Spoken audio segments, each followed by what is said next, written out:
할렐루야. 오늘 말씀은 디모데후서 2장입니다. 하나님께 인정받는 일꾼이라는 주제로 말씀을 전하겠습니다.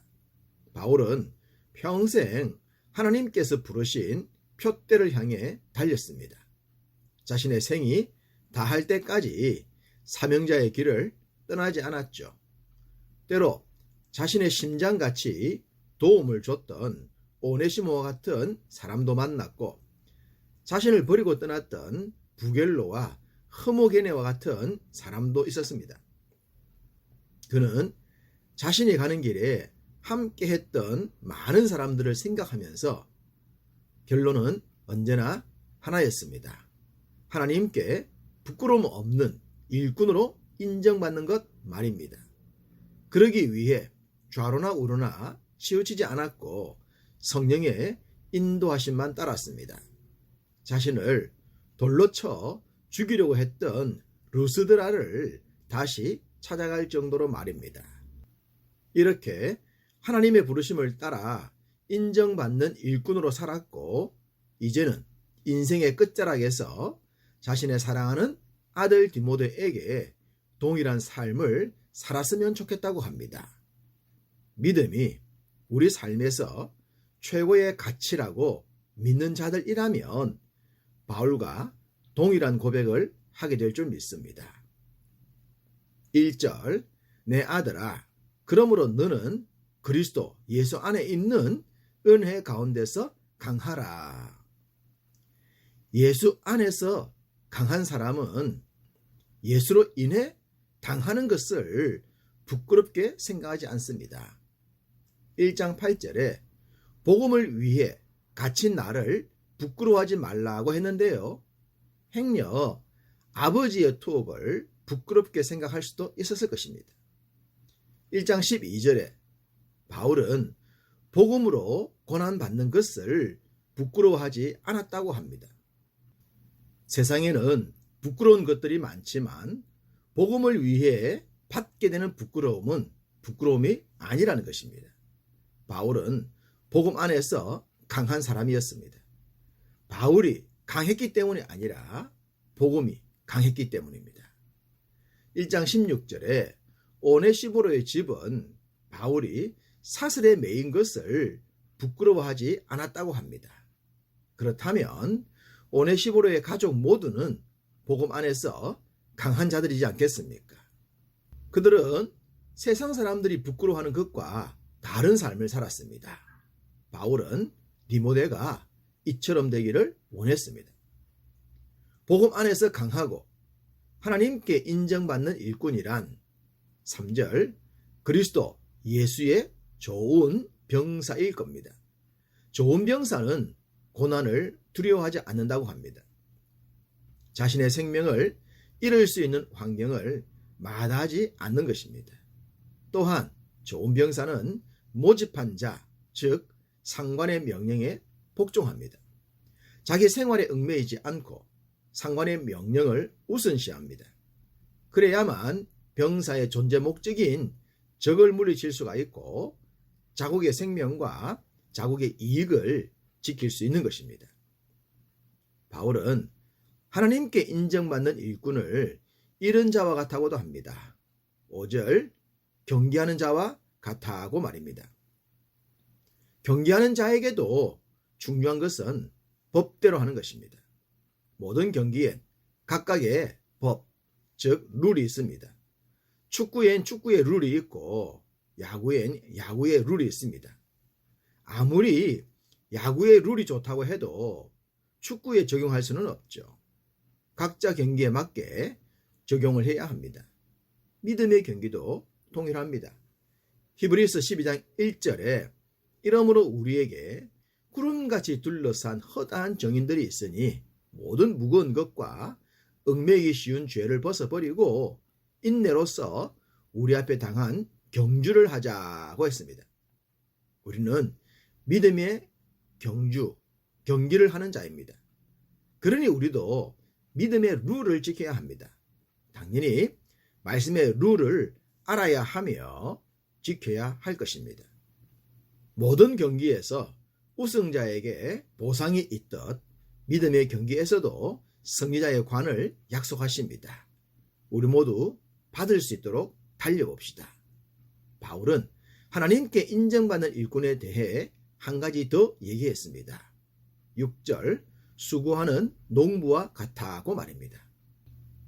요즘 귀농, 귀촌에 대한 사례들이 많이 보도됩니다. 그렇지만 그것들이 결코 쉬워 보이지는 않습니다. 정확하게 정해진 시기를 따라 일하지 않으면 한 해의 농사를 망칠 수 있기 때문입니다. 도시생활보다 결코 만만한 것이 아닙니다. 그렇지만 이것이 주는 참 좋은 보상이 있지 않습니까? 먼저 열매를 맛볼 수 있다는 것입니다. 확실한 보상이 있다는 것. 이것이 감사한 것이죠. 어떤 일이든 결과가 좋으면 과정까지 좋아질 가능성이 높습니다. 결과가 나쁘면 과정까지 나쁘게 보일 가능성도 높고요. 그래서 바울은 하나님께 인정받는 일꾼은 당연히 하나님의 보상을 받게 된다고 합니다. 이것이 믿어진다면, 소위 좋은 결론을 믿는다면 현재 우리 삶의 모든 과정도 좋다고 느껴지지 않을까요? 이것은 그럴 수 있을까 하는 가능성에 대한 말씀이 아니라 성경에서 허다한 증인들이 증거하는 내용들입니다. 그러니 바울이 순교의 순간에도 그 길을 아들에게 주문할 수 있었던 겁니다. 우리도 당연히 그러해야 하겠죠. 바울은 하나님께 인정받는 일꾼 되기를 사모했지만 그렇지 않은 자들도 많이 봤다고 했습니다. 18절에 그릇된 진리를 가르치는 자들입니다. 이들은 부활이 이미 지나갔다고 하면서 부활 신앙을 부인했습니다. 우리 신앙에 가장 특별한 부활을 없애려고 했죠. 이러한 가르침은 16절 망령되고 헛된 말이라고 합니다. 들을 가치가 1도 없는 말입니다. 이들의 말은 궁극적으로 17절 악성 종양을 퍼뜨리는 것과 같습니다. 악성 종양, 곧 아주 나쁜 암세포와 같은 존재입니다. 사람들 중에는 악한 암과 같은 존재가 있습니다. 불법을 일삼고 사람들을 해치며 일평생 이룬 것들을 무너뜨리는 자들 말입니다. 이런 자들은 우리 인생에서 삭제해야 합니다. 영적인 관계도 결코 다르지 않다는 것을 잊지 않아야 할 것입니다. 하나님께 인정받고 복음 안에서 강하며 선한 영향력을 나타내는 사람을 그릇으로 비유한다면 어떤 그릇과 같을까요? 20절과 21절은 큰 집에 있는 그릇 종류들에 대해 기록하고 있습니다. 금그릇, 은그릇, 나무그릇, 질그릇입니다. 이런 그릇들은 귀하게 쓰일 수도 있고 천하게 쓰일 수도 있습니다. 모든 그릇은 주인의 쓰심에 합당해야 합니다. 소위 주인의 마음에 들어야 합니다. 그럼 어떤 그릇이 주인의 쓰심에 합당할까요? 21절 자기를 깨끗하게 하면 귀히 쓰는 그릇이 되어 주인의 쓰심에 합당하게 된다고 합니다. 그렇습니다. 아무리 금그릇이라고 하더라도 깨끗하지 않으면 쓰기에 합당하지 않습니다. 물론 그릇 그 자체의 가격은 변하지 않겠지만 쓰임에 합당하지 않는 거죠. 우리는 성경이 그릇의 가치를 얘기하지 않음을 주목해야 합니다. 하나님은 우리의 스펙을 보시는 것이 아니라 당신의 뜻에 합당한가의 여부를 보십니다. 그러니 하나님 마음에 합당한 일꾼이 되고자 한다면 복음 안에서 새로워져야 할 것입니다. 바울은 아들 디모데를 청년으로 부르면서 이렇게 말합니다. 22절 주를 깨끗한 마음으로 부르는 자들과 함께 하라고 말입니다. 깨끗한 마음으로 주를 지향하는 자들의 삶은 깨끗한 열매로 충만할 것입니다. 언제나 영적으로 깨끗한 사람들이 되셨으면 합니다.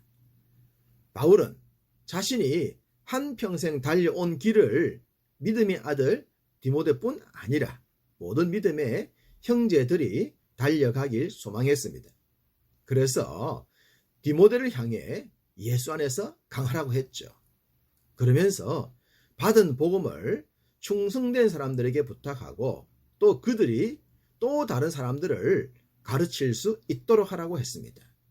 이 말씀을 바울, 디모데, 충성된 사람들, 또 다른 사람들로 이어지는 복음의 4대라고 합니다. 우리가 지금 믿음 생활하고 있는 것은 누군가에게 복음을 받았기 때문입니다. 바울은 이것을 복음의 빚진 자라고 했죠. 우리 모두 복음의 빚진 자들입니다. 이 빚을 갚는 방법은 복음을 전하는 것입니다. 바울로부터 전해진 복음이 4대로 이어졌듯이 말입니다. 주님 다시 오시는 그날까지 받은 복음 잘 지키며 잘 전하셔서 하나님께 합당하게 인정받으시기를 주님의 이름으로 축복합니다.